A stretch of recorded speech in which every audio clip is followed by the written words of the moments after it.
In Jesus' mighty name, amen. Amen. Can we give the Lord a hand in this place? Just bless the Lord, oh my soul. Thank you, worship team. You guys are incredible. You could be seated in here. We're thankful for everybody here, our kids and family. If you're new here, we're thankful to have you here. My name's Chris Pate. I'm the senior pastor here at City Life Church. Those of us joining online, our church family, we're thankful for you to be here as well. It is such an interesting time, is it not? We started this new year with a new series we're calling Refresh. And the idea is, as you see the rainbow wheel, as I keep telling you guys, this is actually week 4. We've been looking at refreshing your life and refreshing. What does it mean to be the church? What does it mean to be a Christian? What does it mean to trust in God? And we've been looking at the book of Acts and the first church and how the first church reacted and what they did and their exploits and duties. And it's been awesome to see their passion and their boldness and who they are. And sometimes if you want to see where you are going, you need to look behind you to see where you've been. Just like in the mall, I remember when me and Casey first moved to Houston and we went to the Galleria Mall. Then our first couple of weeks, we got so lost, like, where am I? I'm just looking for the Apple store. I don't know where I am. And we finally found a directory, and the greatest thing about a directory is where it says, you are here. Because when you're lost, I don't even know where I am. And how many of us remember a time, or maybe right now, you feel lost? And God's able to say, you are here, but also I know where I'm taking you. And I know where you've been, but I've got a plan and I've got something for you. We are talking about refreshing your life. How many of you guys need refreshing? Yeah, me too. Constant refreshing. It's not just a one-time thing, but it's every day. It's an opportunity to know the Lord more, to understand him more, to refresh and reinvigorate why I do the things that I do. Why do I go to work? Why do I serve my family? Why do I go to school? Why do I do anything? I think January is always a good why season for us. As we've been in Acts and we've seen the early church and the commitment and the passion of the early church to the gospel of Jesus Christ. Because this wasn't just another person saying, hey, follow me. There's been people throughout the centuries that have said, follow me. But this was somebody that was sinless, showed miracles, signs, and wonders with testimony, and ultimately died. And then there's rumors of this resurrection. In fact, the idea of Christianity and this idea of the gospel is good news. That's what gospel means. It's the good news. It's a good story to tell you. Not a bad story, it's news. Every news report has some kind of story. And it's this first church that believed this story of the resurrection and the newness of life and a change that can come from the inside out to change our whole world and restore it back to a new, better Garden of Eden, if you will, under the kingship and lordship of this King Jesus. This story is an amazing story. And last week we talked about the boldness of the first church and challenged us to be bold and even take some baby steps of boldness. But just like maybe you've Netflix binged a few shows. Sometimes they will kind of get you in the story and you're going, okay, I don't know fully what's going on. And then they go back and say, well, here's a little bit more character development of what happened. That's what we're going to do today, because I want to end today refreshing your story, refreshing our story, refreshing the message of the gospel of Jesus Christ. Why were the apostles, why were the disciples, why were the Christians so bold? Why, in the midst of pain and tragedy, they were able to go out there and do amazing things and literally turn the world upside down? It was because they believed the message and the story of the gospel. We have a lot of stories in our culture. It's hard to know what to believe anymore, isn't it? Anybody else? I mean, you get one news report from this channel, you get one news report from this channel, you get some news report from somebody else. You don't know what to believe. We know there is misinformation out there. We know there's even Russian trolls trying to skew and use the problems in America from our history as well as our present in order to just push us over the edge and bring more conflict and more problems and more division. We know this is happening constantly. But the scripture gives us a story as well. Our whole life is about stories. You have your personal story, maybe some good things or trauma in your life that has built who you are, and you can share your story. And we've got stories all over the place. I mean, if you love a good movie, love a good show, the story is what compels us. And I'm here to say it was the story of the gospel that compelled the church. In the midst of all the other stories, they had a better story. They had good news. I want to turn your attention to Luke chapter 15 today. Many of you will be familiar with this story, but I think it's appropriate when we're talking about the gospel, the message of this good news of what God has done and is doing, wrapped up in why we do what we do, why we even gather here, why you're watching online, why we live and breathe and want to be Christ-centered and spirit-empowered and socially responsible. Jesus shares a story. He was a wonderful storyteller. He didn't come with just some new commandments and bullet points, although he had for sure teaching, but he loved to tell story because story gets into our heart and encompasses us to join that story, not just memorize bullet point statements, which is helpful, but ultimately we need a good new story to live by, to filter all other stories through. You'll be familiar with this maybe if you've never read this passage. I envy you, because many of you will read this and go, yeah, I got it. I pray you listen with new ears. Verse 1. Then all the tax collectors and the sinners drew near to him, Jesus, to hear him. And the Pharisees and scribes complained, saying, "This man receives sinners and eats with them." You have two sets of groups. This is perfect. You guys are going to be sinners and tax collectors. Okay? Now, the thing about this is you're not just sinners. Just like our culture has certain types of sin that are even worse than others, and I could call you a sinner, you're horrible, I can't believe you do it. But if you're this, fill in the blank, whatever you want to fill in, tax collector at that point was just a whole nother level. It had its own thing. Sinners and tax collectors. Sorry, Zach. Sinners and tax, you're the leader. Here we go. And on this side, you've got the Pharisees and the scribes. There you go. I like that juice. Give me some juice. You've got the Pharisees and the religious scribes. And it's very interesting for Luke. If you know, Luke also wrote the book of Acts. He was a doctor. And so we're going back and seeing what was the story, what was so compelling about Jesus, and who better to talk to than Jesus. We see this side, they've come to hear Jesus. Something's compelling about who Jesus is and the message of Jesus that even sinners and tax collectors are going, feed me, give me more. This Jesus is telling some type of narrative that it's attractive. Now, the religious community, however, scoff at him and are frustrated with him because he's stealing people and he's leading them astray. He's not preaching what we're preaching and how we're preaching it. We don't even know where this man got his authority, where he came from. And they are grumbling and complaining, saying, look at him.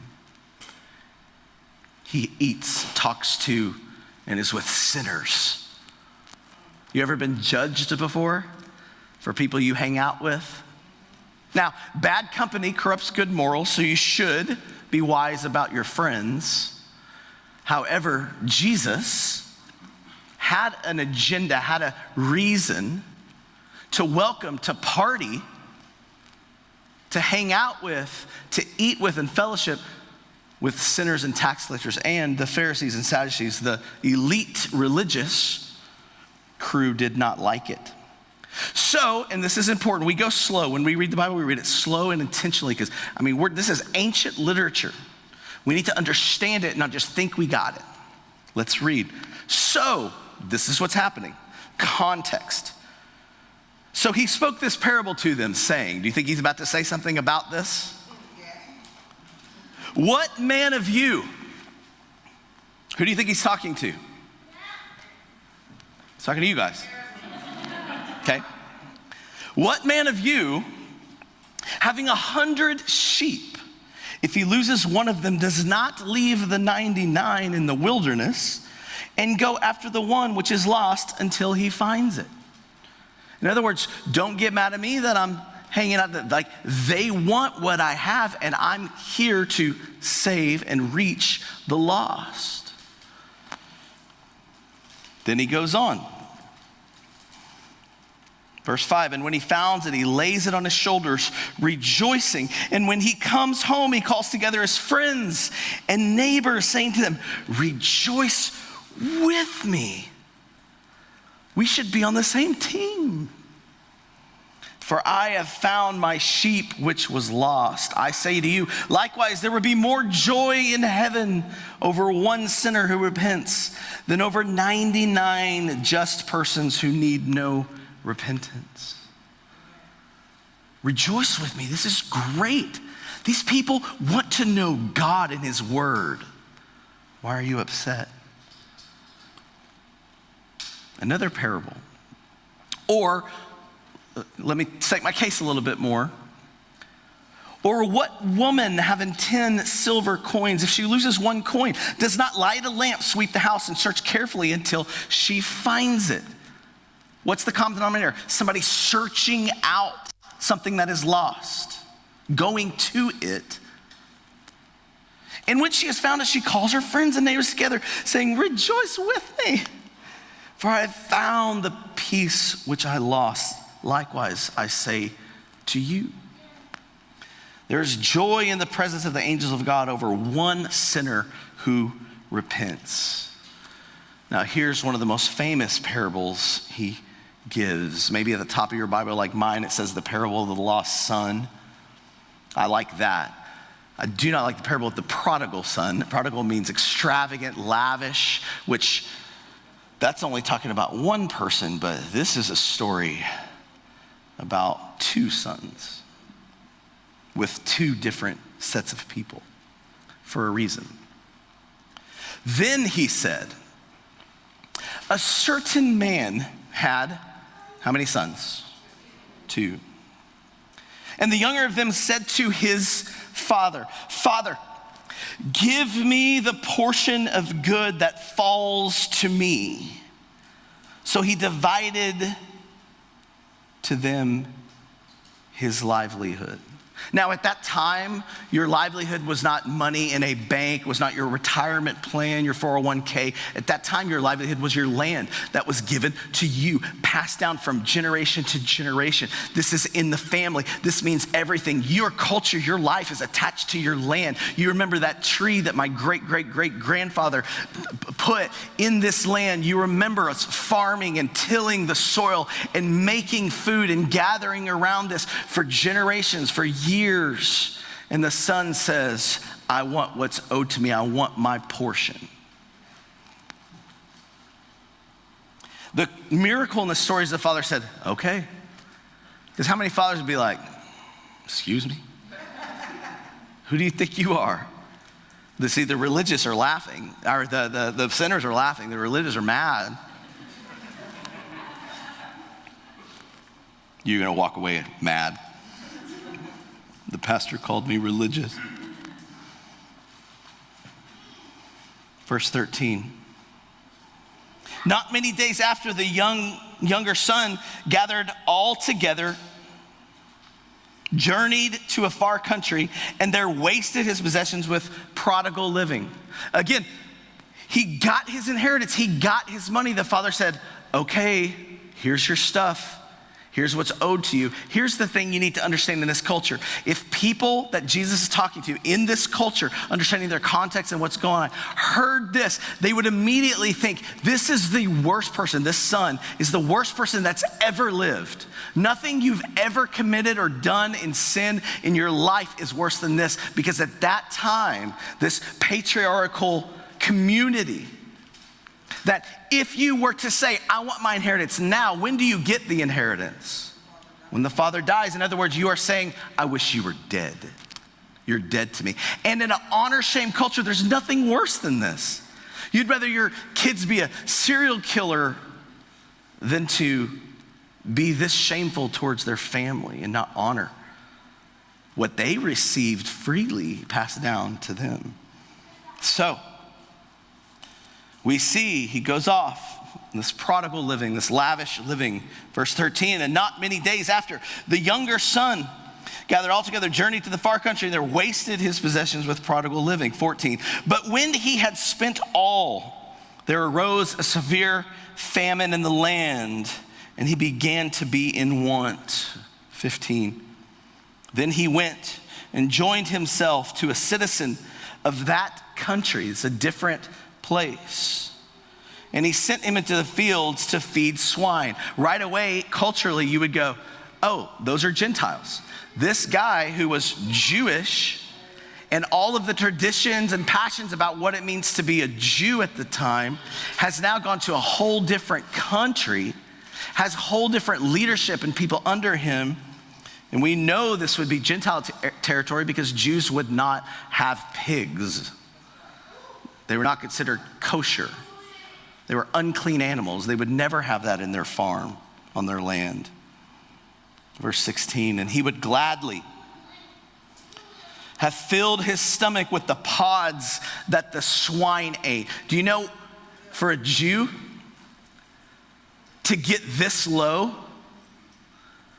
I mean, this is like you finding cockroaches in your house and just longing to eat them and what they eat. Maybe if that's a delicacy for you, I apologize. This is completely unclean. This is as low as you get. And it says this, and no one gave him anything. Notice, he lost everything, and he didn't get to his lowest point till he lost all his relationships as well.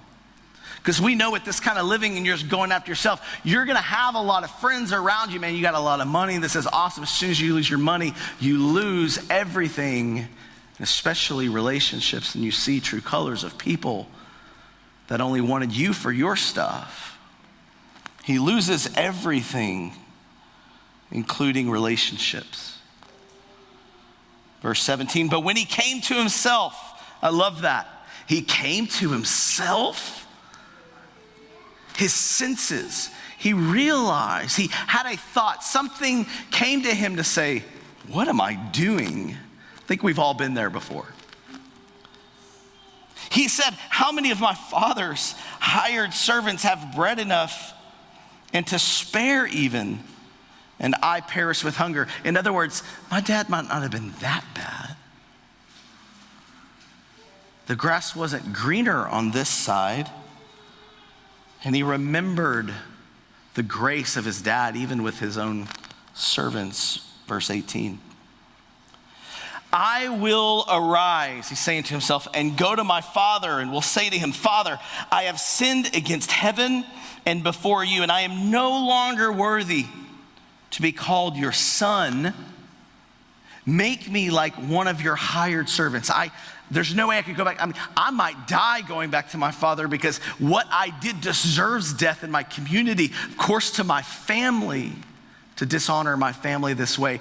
But maybe he'll treat me like a servant. There's no way I'm gonna ask to be a son, but maybe a servant. And you think about, he is rehearsing this in his head. You ever had where you knew you had to have a long, hard conversation with somebody? You wake up, you can't go to sleep, you're thinking about it, you're in the shower, and you're rehearsing in your head what you're gonna say. Because they're going to react like this. They're thinking like this. Here's what I'm saying. This is what he's doing. I'll say I'll arise. I'll go to my father. I'll say I've sinned. No worthy to be called your son. I'm not even going to ask for that. Just make me a servant. Verse 20, he acted on his thoughts and said, and he arose and came to his father. But when he was still a great way off, his father saw him and had compassion and ran and fell on his neck and kissed him. What do we find out about this dad, this father? It's that the only way he could see him from afar off is if what? He was looking for him. He wanted him. He longed to have him back. He didn't have bitterness and betrayal in his heart. He longed to have his son back where he's been waiting and longing. And I love this. He runs to him. And in that time, you don't run as an older man. You have a tunic on, and if you run, you're going to be exposed. It's shameful to run. But he doesn't care about anything except for that relationship. And the son said to his father, what he rehearsed, here we go. Father, I have sinned against heaven and in your sight, and I'm no longer worthy to be called your son. And I think he's about to say, make me one. And father cuts him off. He doesn't get to finish. But the father said to his servants, yeah, whatever, son. Bring out the best robe and put it on him, and put a ring on his hand and sandals on his feet. What this is adopting him back as a son, giving him back inheritance into the family as a son. He didn't even let him finish what he was gonna say. Is this a good father or a bad father? What a great, compassionate, loving father. And look what he says. Bring the fatted calf here. Man, we're going to Killen's, best steak, Killen's Steakhouse. We are going to Killen's, get that fatted calf, and I'm gonna eat some fat too. I mean, the steak is so good, you eat the fat. This is how it is. Kill that fat old calf. Here we go. Let us eat and be merry, for this my son was dead and is alive again. He was lost like the coin, like the sheep, and is found. And they began to be merry. They began to party. Now, it doesn't end there, because that's a great story.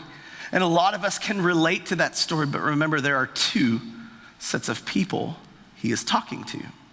And Jesus is an equal opportunist grace and truth deliverer.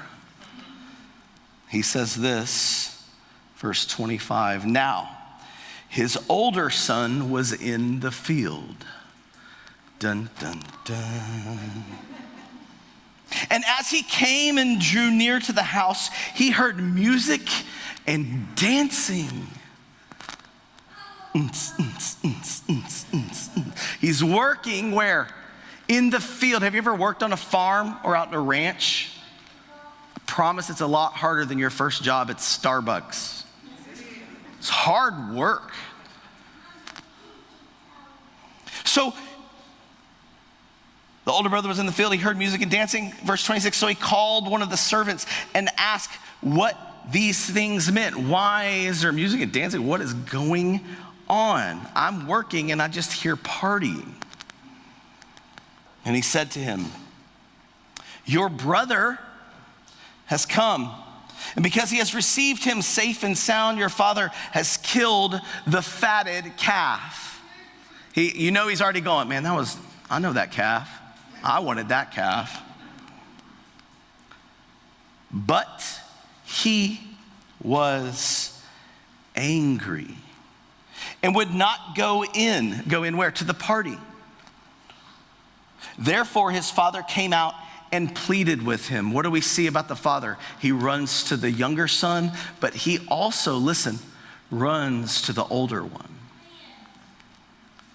He comes out, he comes to you, he seeks you. Not just waiting for you to come to him all the time. What a good dad. So he answered and said to his father, look, these many years I have been serving you.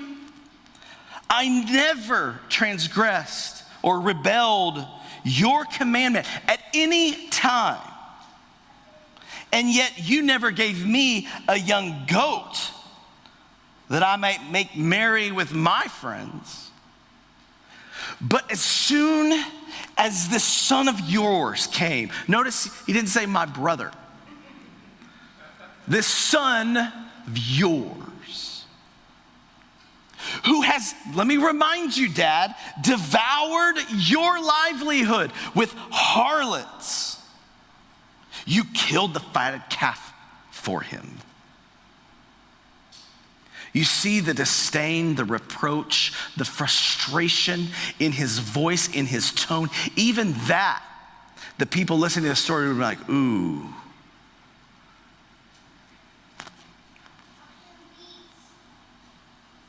And he said to him, the father said, son, you are always with me, and all that I have is yours. It was right that we should make merry and be glad, for your brother was dead and is alive again, and was lost and is found. The story ends. I believe he looks, sorry, Pharisees, and leaves it hanging with this question of, are you going to be mad? Are you going to stay where you are? Or are you going to come and join the party? See, what's interesting about this story and these two characters, these two different sets of individuals, is it really shows the heart of God, but it also shows the heart of man, because every one of us are in one of these two categories. We could think of the prodigal son and what God has done in my life, and it's so amazing. And hopefully when you came to him, you realize it's not about my works and me earning now God's pleasure and what he wants, because I'm willing just to be a slave. Especially if you've gotten to the bottom of your life and you know you've messed up everything.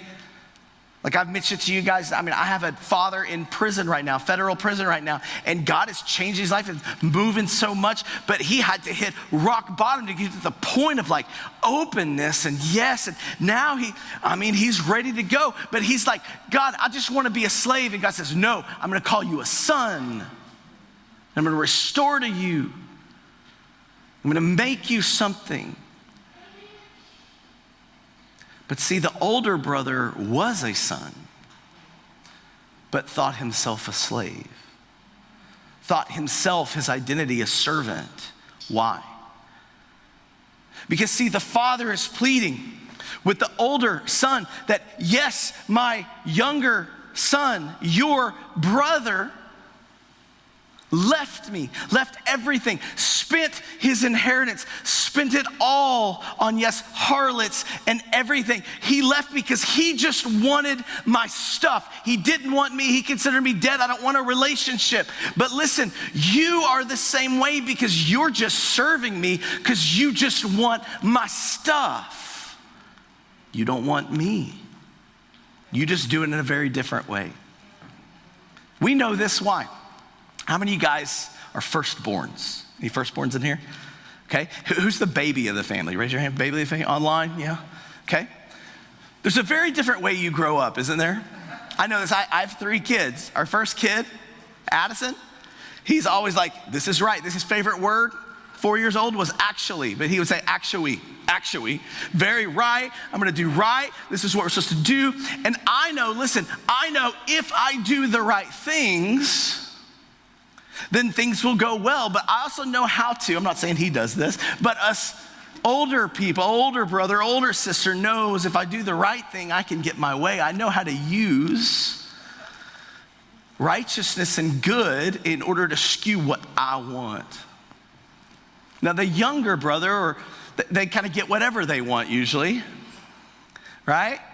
And they typically, not everybody, obviously stereotypical, but they rebel maybe easier because they're just after freedom. They see the older sibling going, you're just doing the right thing. You're just righteous, whatever, but I'm going to go this way. And the thing is about pursuing freedom is if you want all the freedom, eventually you're gonna be in bondage because you can't have all the freedom.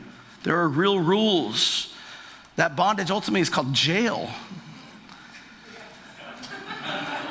But see, older siblings know. And parents, I trust you. You don't have to have a curfew. You've done the right thing. But the question is why? And he's looking at the religious leaders going, why? You're doing all the right thing. You're doing a religious duty. You've memorized the scripture, but you're disdaining the people that want to come to God. Why? Maybe just like the older brother, you don't want God and a relationship with this father that's entreating you and come to you. You just want his stuff just like him. You just go about it very differently. You go about it in a righteous way,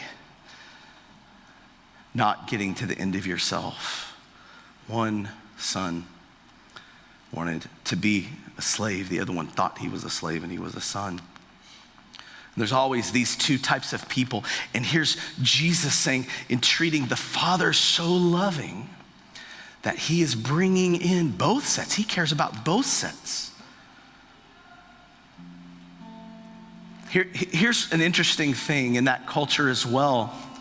Notice how the older brother said this, you wouldn't even do these things for me. And the dad said, everything I have is yours. And that's actually true because this is a culture, it's called a primogenitor culture. And what that means is that the first son, no matter how many kids you have, gets a double portion of the inheritance. So with 2 kids, the firstborn son would get what portion? 2/3. So when the younger son comes and says, I want my inheritance, he gets 1/3. The other 2/3, everything that's left is the older brother's. It's all his. It's made for him. The father's gonna give it to him. So what happens when the son comes back and he throws a robe on him and he fights for him? He brings him back into the inheritance, but who did it cost?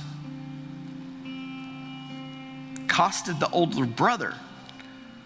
He's the one writing the checks. He's going, Dad, you brought him in, but I write the checks. It is mine. What are you doing? This is my inheritance. And here's the key.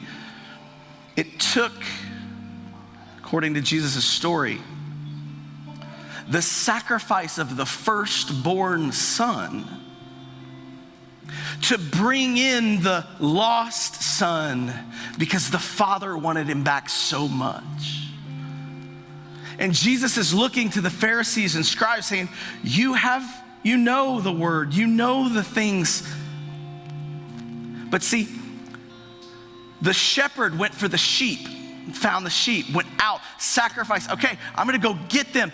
The lady, the woman, as a good matriarch, found the coin, but you, as an older brother, won't go find the lost. You aren't willing to sacrifice your inheritance to bring in who the Father wants in his home, in his party. And you see that a lot with the religious people because they hear music and dancing and singing, and most religious people don't like music and dancing and singing. But it's not just a rebuke to the religious, it's a rebuke to us all who try to have a works mentality to God, and God's going, I'm a father, I'm calling you in, but listen, it's gonna take the sacrifice of my only son, his life, his sacrifice to bring in the kids that I want in my party. Will you come in? It's the picture of the gospel that says God wants his kids back, young and old, religious and non-religious. And it's gonna take the seeking and the sacrifice of a son to go get him. And Jesus says, here am I, send me to the world. I'll go get him. I'll sacrifice my life, my reputation. I'll be shamed, humiliated, because he's a better older son, older brother.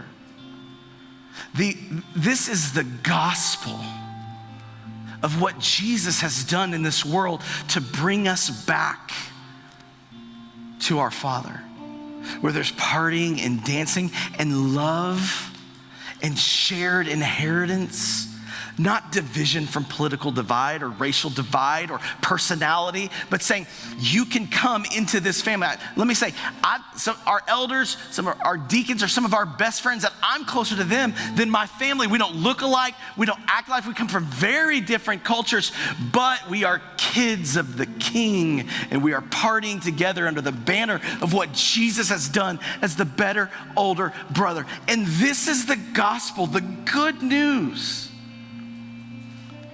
that the first church brought into the culture, into the world, and the world went, what? Sinners went, I can come into the party, and religious went, yeah, they can come in. And I need to make sure my heart is pure unto God, that I don't want him just for his stuff and what he can give me, but for who he is, the Father that's loving, that's dying to bring his kids home. And the church stands up and says, come home. Let's party. You're welcome, no matter where you are. Love this Father who is love. He's not out to get you, but he is out to get you. This is the message of the gospel that goes forth.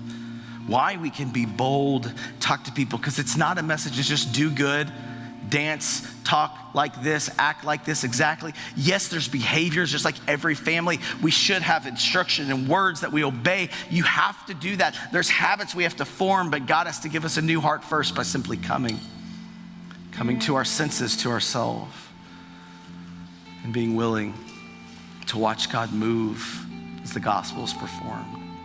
Today is our church, it's fifth Sunday. It's the first fifth Sunday of the year, and we haven't got to do this in a while with COVID and everything, but we're getting back in 2021 to every fifth Sunday we do this thing called Social Responsibility Sunday.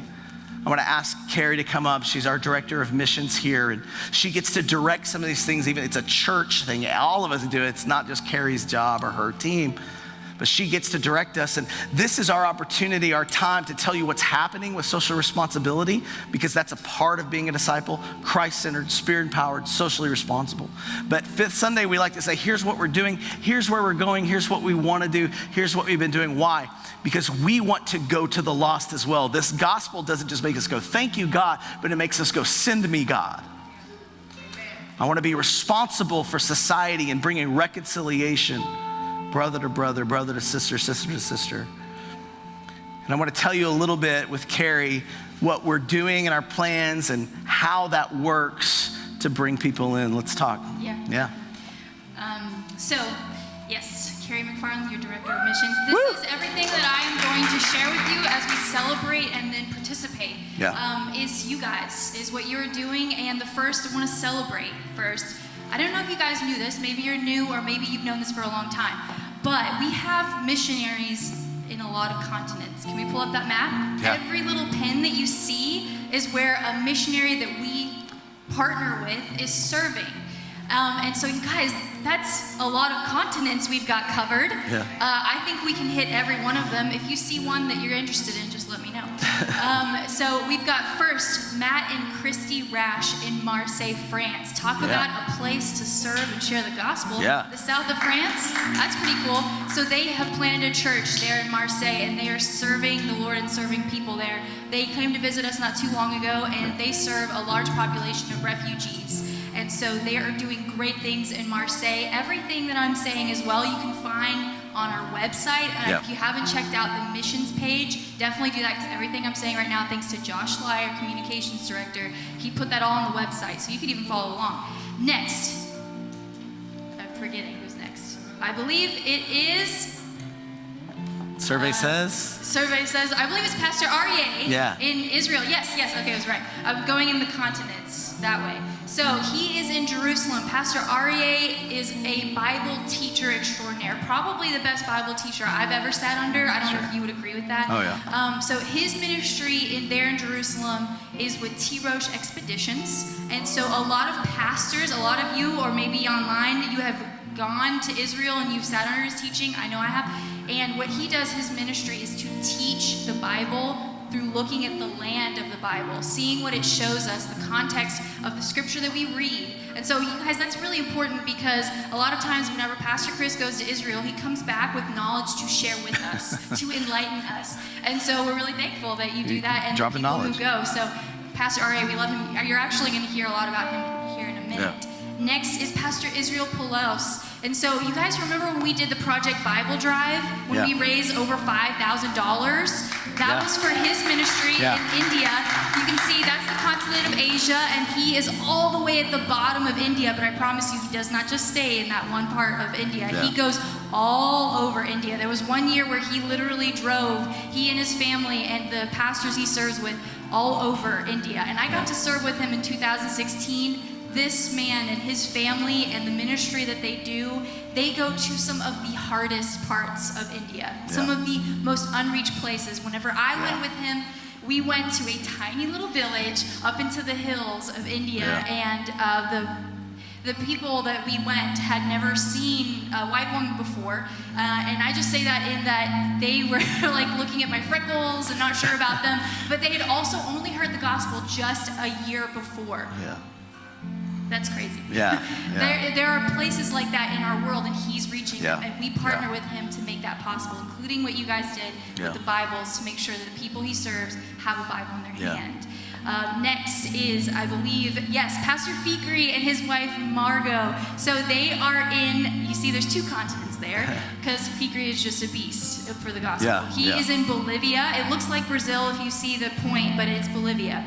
He's in Bolivia some of the time, and then the other time he's at La Casa Church that he and his wife planted in Nashville, Tennessee. They also have planted a church that is multi-ethnic, multilingual. It is an amazing place. Actually, Sean McCoy, your parents go there. That's pretty cool. And so we are so thankful. You see Pastor Fikri, sometimes he's come to Houston. He loves Houston as well, so we love him and his family. As they also planted a church in Bolivia, which we hope to visit very soon. More to come, maybe next SRS. We were trying it. COVID stopped us last summer. Unfortunately. That's true. We did have plans too, but we will continue to make plans. And last but not least, Julie. Not Heather Chappelle. Heather Julie. I want to say something real quick to my single friends. You go on mission. You get married. You go on mission and you may find, that's how my husband and I got to know each other. I'm just saying, we can go on missions. But she actually, almost a year ago, was when we sent her out as a church. She was a part of our church. She was a member of our church. She said, I feel a call to go to South Africa. She had been before. She had known about the struggle that they've had. And she said, I want to go. And so we went through Life Here program, which is a program through every nation that I oversee. And so she raised partnership, and she is there. We sent her a year ago, and less than a year that she was there, she met her husband, Javon Julie. He's actually an associate pastor in a church in Cape Town. So they are both serving there together now as a married couple, and her heart is to see young women in South Africa, but particularly Cape Town, mentored and to know their worth. And she's an incredible minister in that way. So we miss her, but we love her. So those are our missionary partners all around the world. Those are people that you serve, you guys. And so next, we're going to take it, we're going to zoom in. Let's zoom into Houston, okay? Go with me. So we have some partners in our city. One of the things that Pastor Chris and I talk about a lot is not necessarily having to pioneer, because you guys, Houston, you may or may not know this, is rich with nonprofit organizations. Specifically Christ-centered, we believe Christ-centered nonprofits and organizations. So what we realized is that we don't have to reinvent the wheel. We can partner with a lot of these organizations. So I want to go through them really quickly, just to give you a perspective of who we partner with, and maybe if you're interested, if you want to go online and see see more about what they're about or how you can get involved. First one is Houston Responds. Houston Responds, we believe that after Hurricane Harvey, we needed to be a part. And this organization formed after Hurricane Harvey because we realized churches, we got to be ready, we got to be mobilized when the time comes to be the church to meet the needs of the city. Yeah. And so Houston Response doesn't just do disaster relief when it comes to weather. Also, whenever we were doing our COVID drive to raise masks and give masks, we gave about 3,000 or so. They said, hey, there's a clinic that needs masks. Okay, we've got them. So that's a partnership. It's definitely a reciprocity kind of relationship. A lot of these are because they serve us. We get to see what's going on in the city and how we can be a part of it. So that's Houston Responds. Cultivating families is really great. If you were here over a year ago, you remember the bed build that we did. So the bed build was really great. That was Cultivating Families that helped us share that. So the heart of Cultivating Families is to see the church meet the needs of vulnerable children without families, particularly vulnerable children in our city. We really believe that the heart of adoption is the heart of God. We talked about that today. You mentioned that God adopted, that father adopted that son when he came back. So the heart of adoption is God's heart. And so we believe that to care for the vulnerable children is our duty as a church. And Cultivating Families believes that, and their whole goal is to see churches come into that mission. Whew, okay, this is a lot of information. Y'all with me? Okay, cool. All right, Freedom Church Alliance. This is one of just a great organization we are a part of. There's 30 churches that are part of this alliance.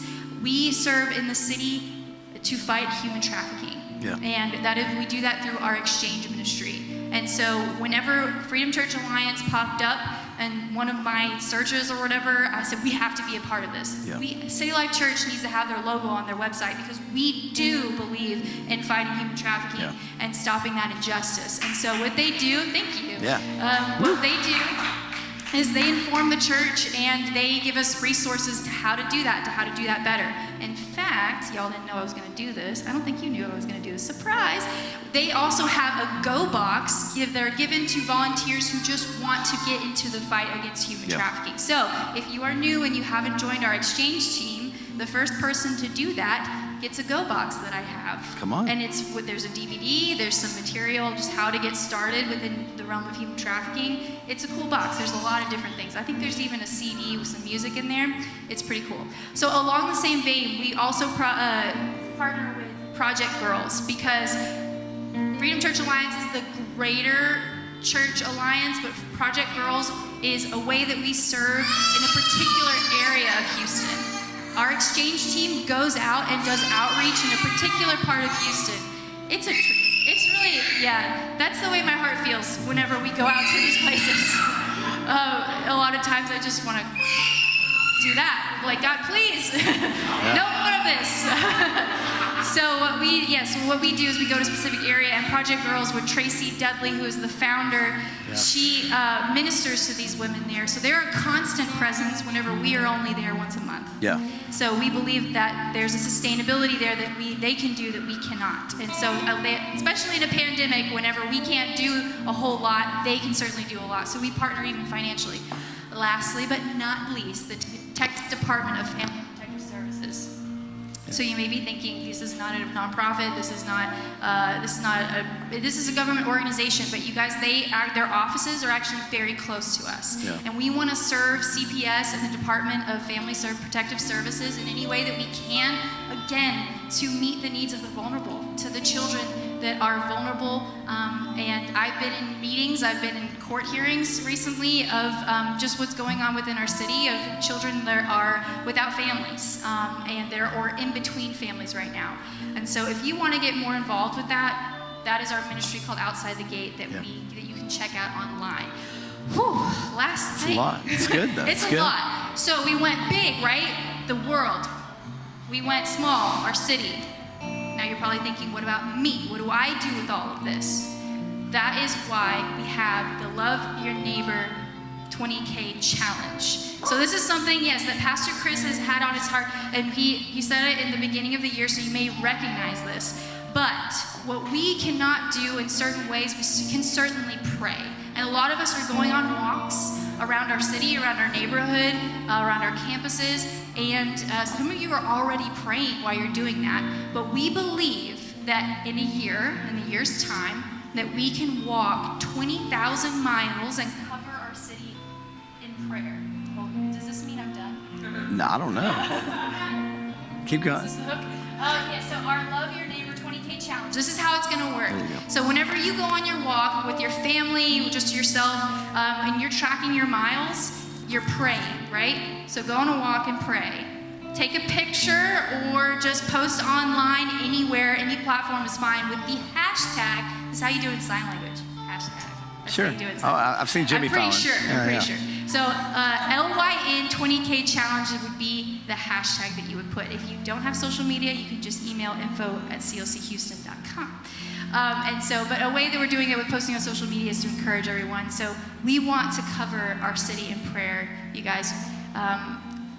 This is not a helpless thing to do. Prayer is not doing nothing. Sure. To be able to pray and to cover our city, that is going to be so huge. And you realize how much more what God is doing when you're praying and walking. It's like he opens your eyes to what he's doing. And so we want to see what he's doing. And so that is our LYN 20K challenge. Yeah. And so again, all of this can be found on our website. I just want to let you know that I'm not up here to always say, like, give us money or different things like that. But let's join in with what God is doing. That's my heart. That is our heart.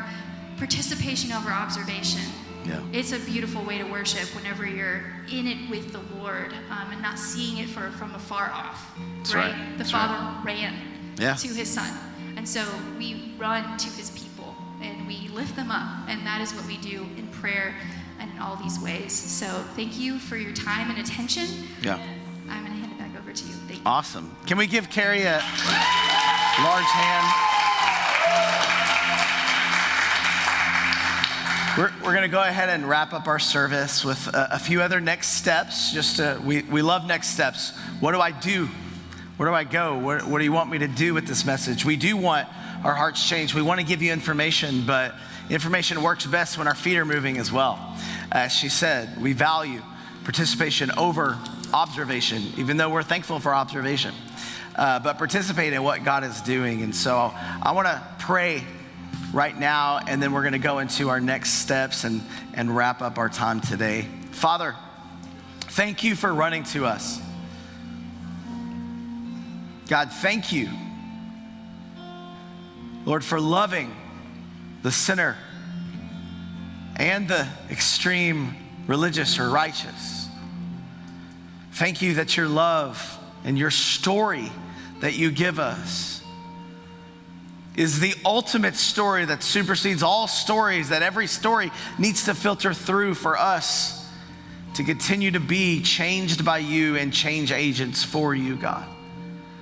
Lord, let us continue to be a people that don't just absorb and appreciate, but with that absorption of your love and sonship and daughtership, God, that we now also run out and bring people to the party, bring people to your presence. It's a beautiful, amazing God. So we lift you up, do what you say you'll do, and draw all men, all women, all people to you. We love you. Thank you, God. In Jesus' name, amen.